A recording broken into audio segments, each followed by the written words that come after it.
Hi everybody, I hope you are doing well.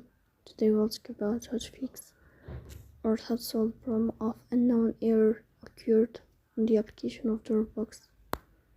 We go here to settings.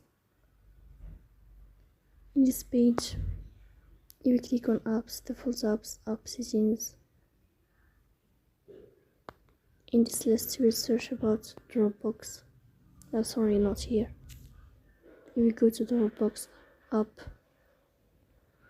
Then here in this page of app info, you will go to first stop and you will click OK. Then you will enter to storage. Here you will click on clear cache. In the end, you will turn off your phone and you will restart your phone again to fix that problem. So that's all. Don't forget to support us by like and subscribe. See you next time.